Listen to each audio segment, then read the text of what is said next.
Welcome to the Midnight Book Nook, where the velvet shadows curl around forbidden tales, and beauty is often the first to believe. Tonight, we sink our teeth into the tragic seduction of Lucy, a woman too radiant for this world, spoiled by society, desired by every man, and chosen by something far more ancient. This is not just a transformation. It is a descent, a fall from grace into hunger, darkness, and eternal doom. Let the night begin. My dearest Mina, thanks and thanks again for your sweet letter. It was so nice to be able to tell you and to have your sympathy. My dear, it never rains, but it pours. How true the old proverbs are. Here am I, who shall be 20 in September, and yet I never had a proposal till today. Not a real proposal, and today I had 3. Just fancy. 3 proposals in one day. Isn't it awful?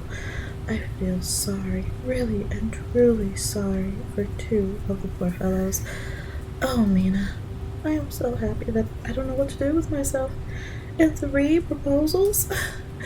But for goodness sake, don't tell any of the girls, or they would be getting all sorts of extravagant ideas and imagining themselves injured and slighted if on their very first day at home they did not get at least 6. Some girls are so vain. You and I, Mina dear, who are engaged and going to settle down soon, soberly into old married women, can despise vanity. Well, I must tell you about the 3, but you must keep it a secret, dear, from everyone except, of course, Jonathan. You will tell him, because I would, if I were in your place, certainly tell Arthur. A woman ought to tell her husband everything. Don't you think so, dear? And I must be fair. Men like women, certainly their wives, to be quite as fair as they are. And women, I am afraid, are not always quite as fair as they should be.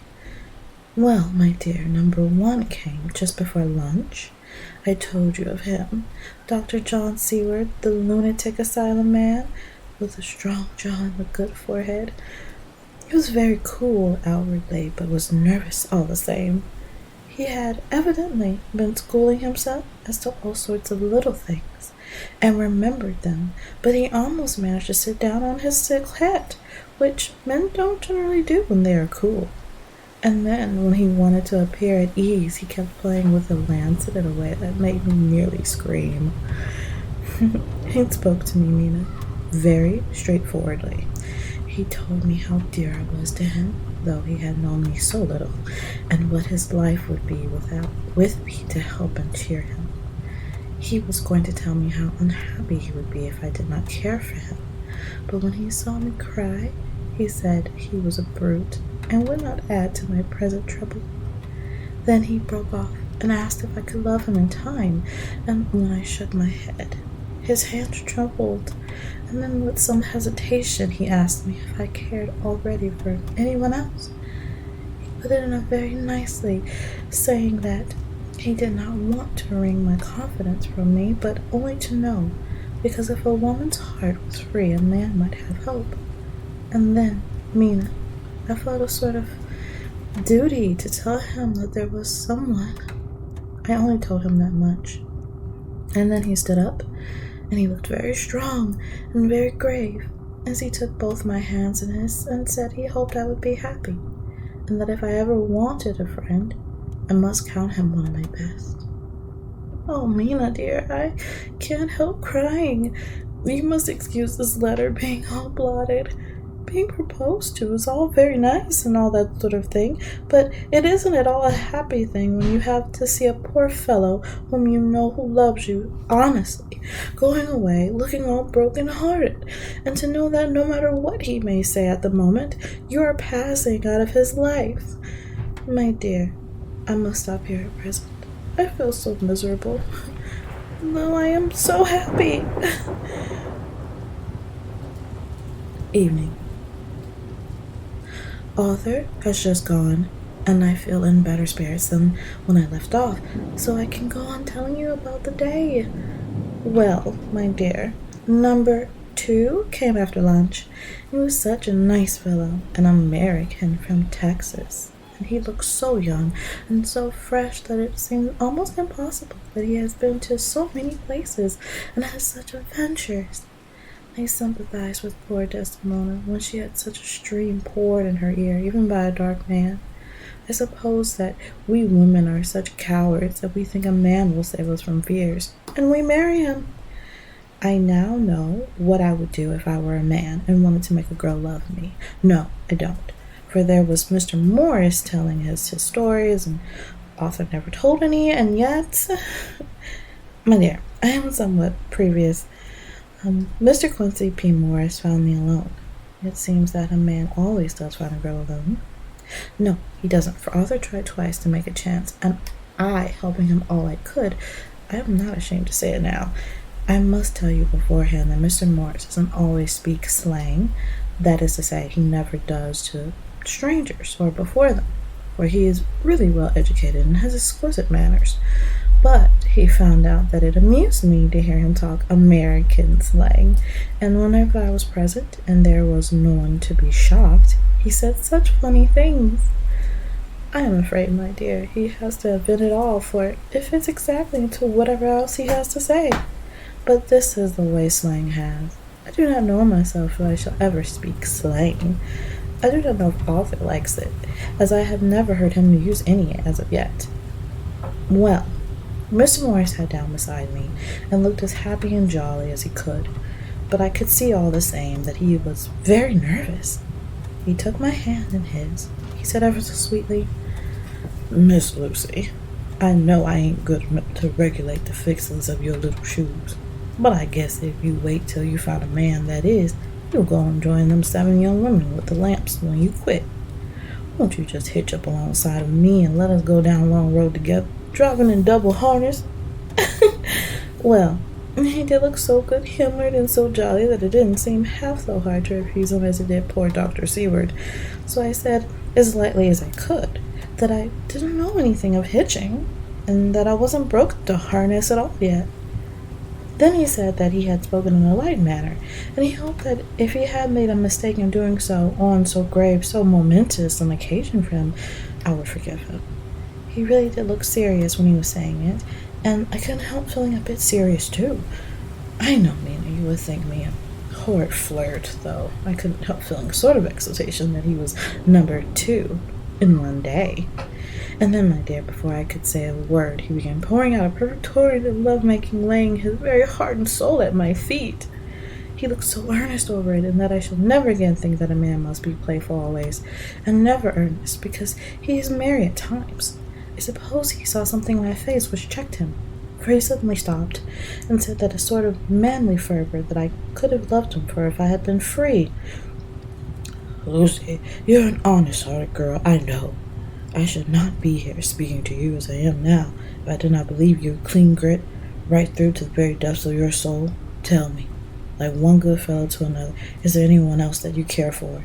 And if there is, I'll never trouble you a hair's breadth again, but will be, if you will let me, a very faithful friend." My dear Mina, why are men so noble when we women are so little worthy of them? Here was I, almost making fun of this great-hearted, true gentleman. I burst into tears, I'm afraid. My dear, you will think this is a very sloppy letter in more ways than one, and I really felt very badly. Why can't they let a girl marry 3 men, or as many as want her, and save all this trouble? But this is hearsay, so I must not say it.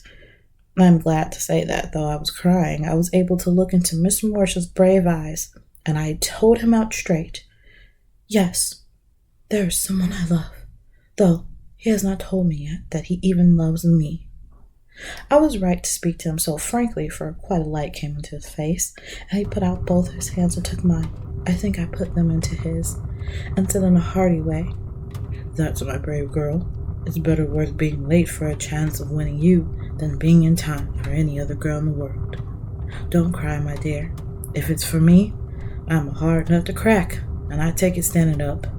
If there's other fella doesn't know his happiness, well, he better look for it soon, for he'll have to deal with me. Little girl, your honesty and pluck have made you a friend, and that's rarer than a lover. It's more selfish anyhow. My dear, I'm going to have a pretty lonely walk tonight to this kingdom come. Won't you give me one kiss? It'll be something to keep off the darkness now and then. You can, if you like, for that other good fellow.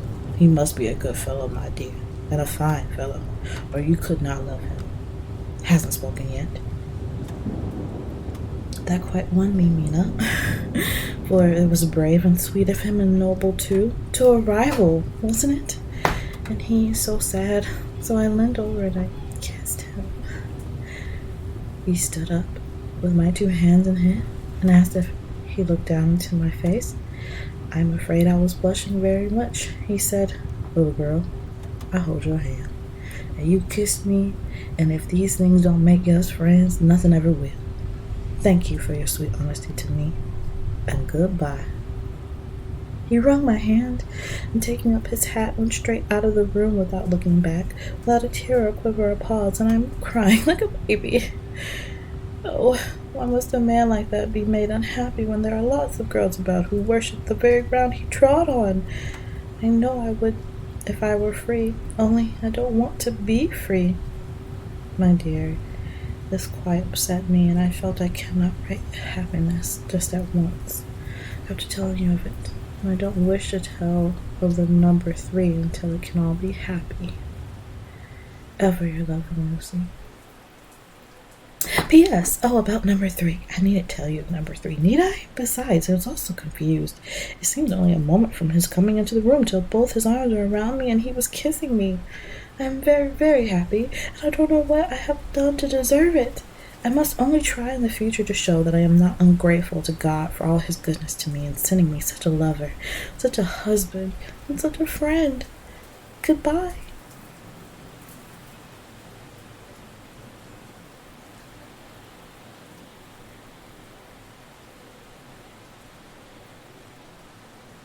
Mina Murray's Journal, 26th of July.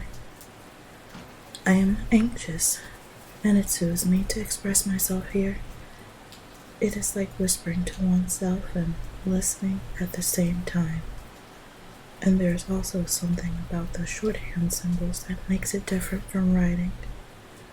I am unhappy about Lucy and about Jonathan.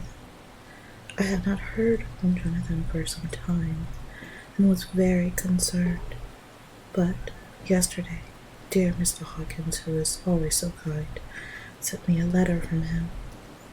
I had written asking him if he had heard, and he had said the enclosed had just been received. It is only a line dated from Castle Dracula and says that he is just starting for home. That is not like Jonathan. I do not understand it, and it makes me uneasy. Then, too, Lucy, although she is so well, has lately taken to her old habit of walking in her sleep. Her mother has spoken to me about it, and we have decided that I am to lock the door of our room every night. Mrs. Westenra has got an idea that sleepwalkers always go out on roofs of houses, along the edges of cliffs, and then get suddenly awakened and fall over with a disastering cry that echoes all over the place. Poor dear, she is naturally anxious about Lucy, and she tells me that her husband, Lucy's father, had the same habit, that he would get up in the night and dress himself and go out if he were not stopped. Lucy is to be married in the autumn, and she's already planning out her dresses and how her house is to be arranged. I sympathize with her, for I do the same.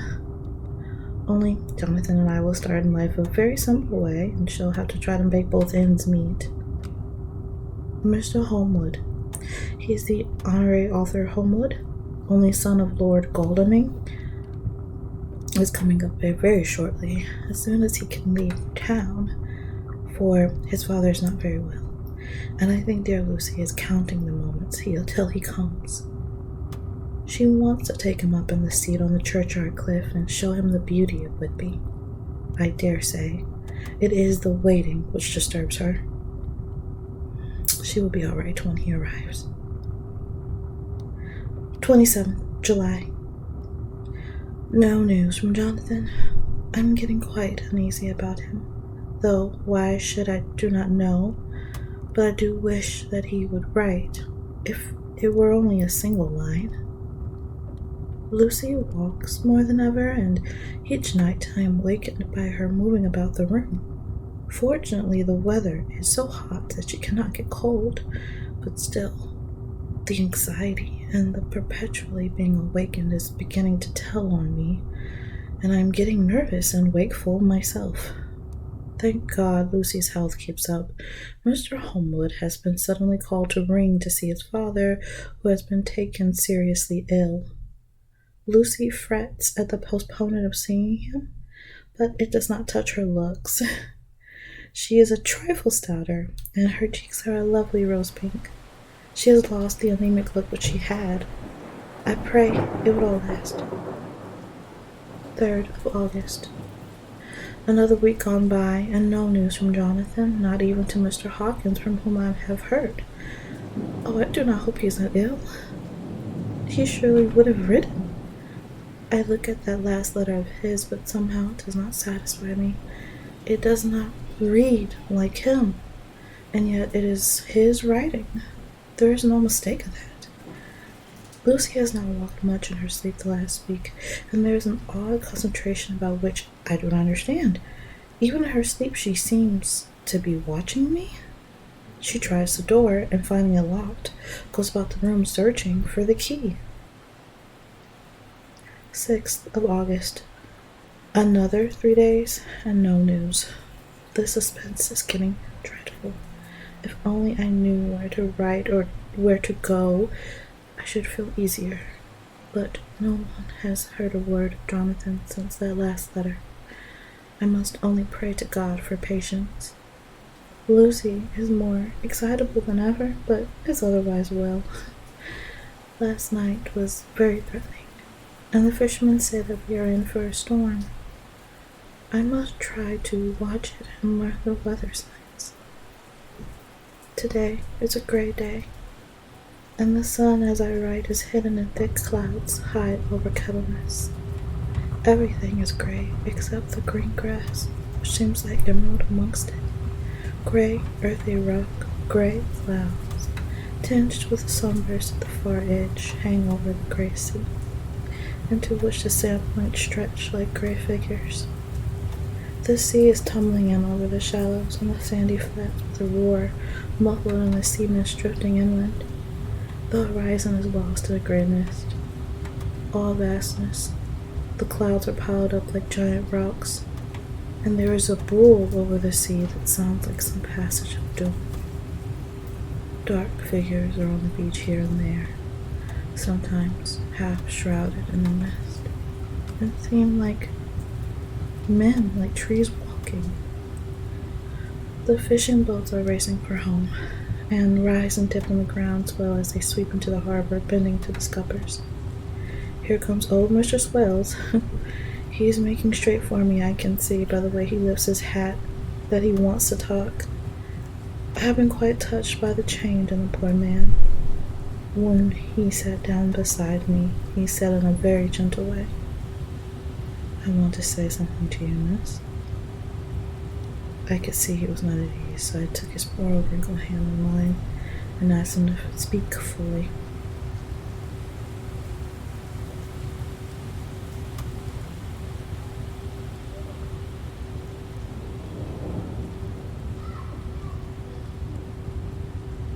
Mina Murray's journal. 8th of August. Lucy was very restless all night, and I, too, could not sleep.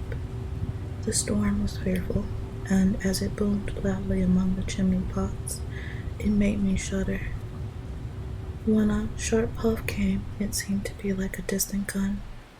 Strangely enough, Lucy did not wake, but she got up twice and dressed herself. Fortunately, each time I awoke in time and managed to undress her without waking her, and got her back to bed. It is a very strange thing, this sleepwalking, for as soon as her will is thwarted in any physical way, her intention, if there be any, disappears, and she yields herself almost exactly to the routine of life. Early in the morning, we both got up and went down to the harbor to see if anything had happened in the night. There are very few people about, and though the sun was bright and the air clear and fresh, the big, grim-looking waves that seemed dark themselves because the foam that topped them was like snow forced themselves into the mouth of the harbor, like a bullying man going through a crowd. Somehow, I felt glad that Jonathan was not on the sea last night, but on land. But, oh, he is on land or sea. Where is he, and how? I'm getting fearfully anxious about him. If only I knew what to do, and could do anything. 10th of August. The funeral of the poor sea captain's day was most touching. Every boat in the harbor seemed to be there, and the coffin was carried by the captains all the way from Tate Hill Pier up to the churchyard. Lucy came with me, and we went early to our old seat, whilst the cordage of boats went up the river to the viaduct and came down again. We had a lovely view, and saw the procession nearly all the way. The poor fellow was laid to rest near our seat, so that we stood on it when the time came, and saw everything. Poor Lucy seemed much upset. She was restless and uneasy all the time, and I cannot but think that her dreaming at night is telling on her. She is quite odd in one thing.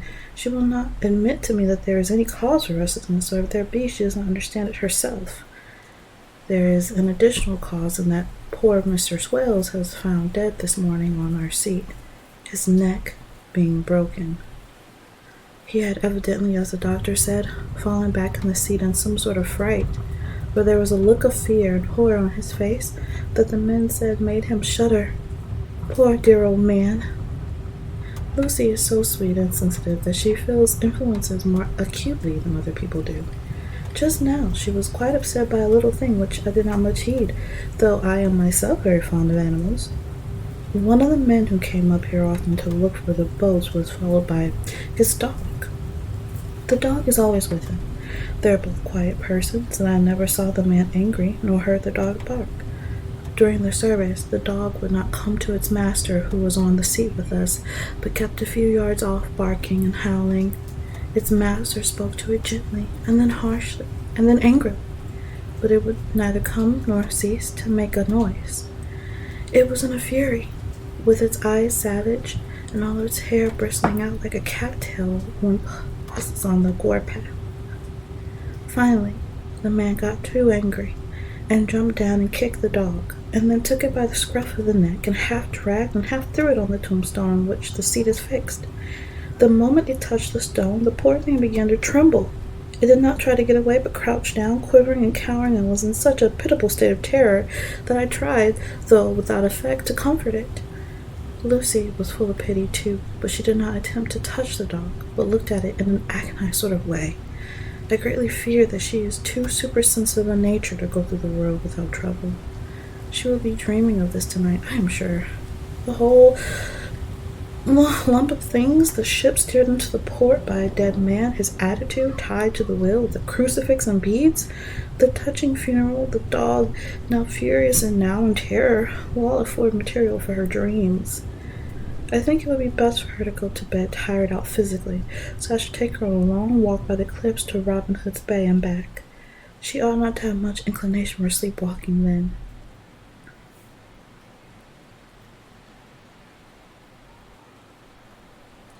Mina Murray's journal.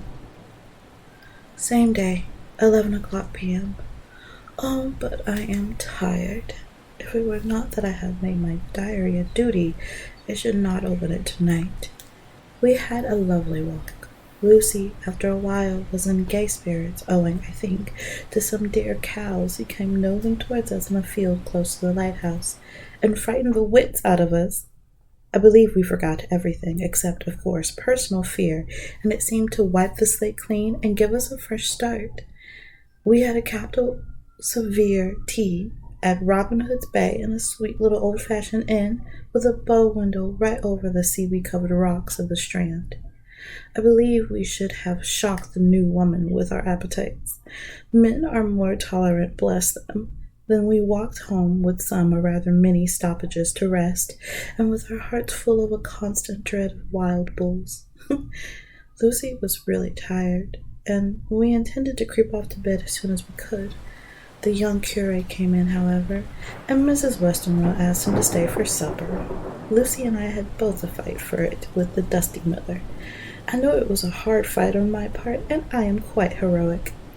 I think that someday the bishops must get together and see about breeding up a new class of curates who don't take supper, no matter how hard they may be pressed to, and will know when girls are tired. Lucy is asleep and breathing softly. She has more color in her cheeks than usual and looks, oh, so sweet. If Mr. Homewood fell in love with her seeing her only in the drawing room, I wonder what he would say if she saw her now. Some of the new women writers will someday start an idea that men and women should be allowed to see each other asleep before proposing or accepting. But I suppose the new woman won't condescend in future to accept. She will do the proposing herself, and a nice job she will make of it too. There's some consolation in that. I am so happy tonight because dear Lucy seems better. I really believe she has turned the corner, and that we are over her troubles with dreaming. I should be quite happy if only I knew Jonathan. God bless and keep him. 11th of August. Diary again. No sleep now, so I may as well write. I am too agitated to sleep. We have had such an adventure, such an agonizing experience. I fell asleep as soon as I had closed my diary. Suddenly I became broad awake and sat up, with a horrible sense of fear upon me, and some feeling of emptiness around me. The room was dark, so I could not see Lucy's bed. I stole across and felt for her. The bed was empty. I lit a match and found that she was not in the room. The door was shut, but not locked, as I had left it. I feared to wake her mother, who has been more than usually ill lately, so threw on some clothes and got ready to look for her. As I was leaving the room, it struck me that the clothes she wore might give some clue to her dreaming intention. Dressing gown would mean house, dress outside. Dressing gown and dress were both in their places. Thank God, I said to myself. She cannot be far, as she is only in her nightdress. I ran downstairs and looked in the sitting room. Not there! Then I looked in all the other rooms of the house, with an ever-growing fear chilling my heart. Finally I came to the hall door and found it open. It was not wide open, but the catch of the lock had not caught. The people of the house are careful to lock the door every night, so I feared that Lucy must have gone out as she was. There was no time to think of what might have happened. A vague, overmastering fear obscured all details. I took a big, heavy shawl and ran out. The clock was striking 1 as I was in the crescent, and there was not a soul in sight. I ran along the north terrace, but could see no sign of the white figure which I expected. At the edge of the west cliff above the pier, I looked across the harbor to the east cliff in the hope or fear, I don't know which, of seeing Lucy in our favorite seat. There was a bright full moon with heavy black driving clouds, which threw the whole scene into a fleeting diorama of light and shade as they sailed across. For a moment or two I could see nothing, as the shadow of a cloud obscured St. Mary's Church and all around it. Then, as the cloud passed, I could see the ruins of the abbey coming into view, and as the edge of a narrow band of light as sharp as a sword cut moving along, the church and churchyard became gradually visible. Whatever my expectation was, it was not disappointed, for there on our favorite seat, the sliver of light of the moon struck a half-reclining figure, snowy white. The coming of the cloud was too quick for me to see much, for shadow shut down on light almost immediately. But it seemed to me as though something dark stood behind the seat where the white figure shone, and bent over it. What it was, whether man or beast, I could not tell. I did not wait to catch another glance, but flew down the steep steps of the pier along by the fish market to the bridge, which was the only way to reach the east cliff. The town seemed as dead, for not a soul did I see. I rejoiced that it was so, for I wanted no witness of poor Lucy's condition. The time and distance seemed endless, and my knees trembled and my breath became labored as I toiled up the endless steps to the abbey. I must have gone fast, and yet it seemed to me as if my feet were weighted with lead, and as though every joint of my body were rusty. When I got almost to the top, I could see the seat and the white figure, for I was now close enough to distinguish it, even though through the spells of shadow. There was undoubtedly something, long and black, bending over the half-reclining white figure. I called in fright, "Lucy! Lucy!" And something raised a head, and from where I was, I could see a white face and red, gleaming eyes. Lucy did not answer, and I ran onto the entrance of the churchyard.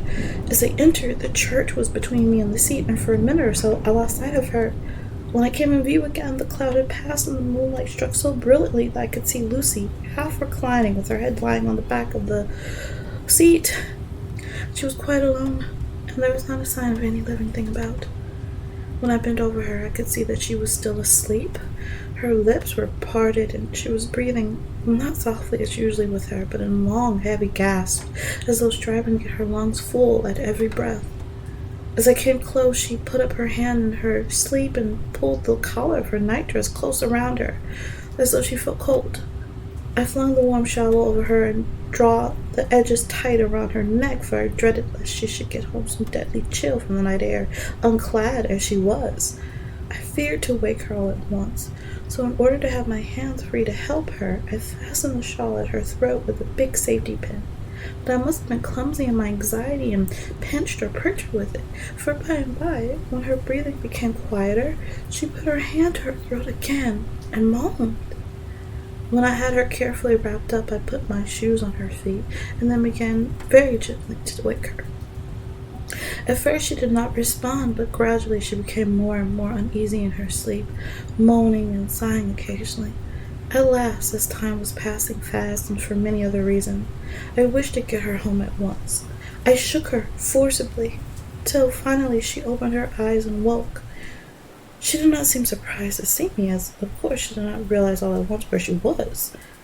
Lucy always wakes prettily, and even at such a time when her body must have been chilled with cold, and her mind somewhat appalled at waking unclad in a churchyard at night, she did not lose her grace. She trembled a little and clung to me. When I told her to come at once with me home, she rose without a word, with the obedience of a child. As we passed along, the gravel hurt my feet, and Lucy noticed me wince. She stopped and wanted to insist upon my taking my shoes, but I would not. However, when we got to the pathway outside the churchyard, there was a puddle of water remaining from the storm. I dabbed my feet with mud, using each foot in turn on the other, so that as we went home no one, in case we would meet anyone, should notice my bare feet. Fortune favored us, and we got home without meeting a soul. Once we saw a man, who seemed not quite sober, passing along the street in front of us, but we hid in a door till he had disappeared upon an opening, such as there are here, steep little closes or wynns, as they call them in Scotland. My heart beat so loud all the time, sometimes I thought I should faint. I was filled with anxiety about Lucy, not only for her health, lest she should suffer from the exposure, but for her reputation in case the story should get wind. When we got in and had washed our feet and had said a prayer of thankfulness together, I tucked her into bed. Before falling asleep, she asked, even implored me not to say a word to anyone, even her mother, about her sleepwalking adventure. I hesitated at first to promise, but on thinking of the state of her mother's health and how the knowledge of such a thing would fret her, and think too of how such a story might become distorted, nay, infallibly would in case it should leak out, I thought it wiser to do so. I hope I did right. I have locked the door, and the key is tied to my wrist, so perhaps I shall not be again disturbed. Lucy is sleeping soundly. The reflex of the dawn is high and far over the sea.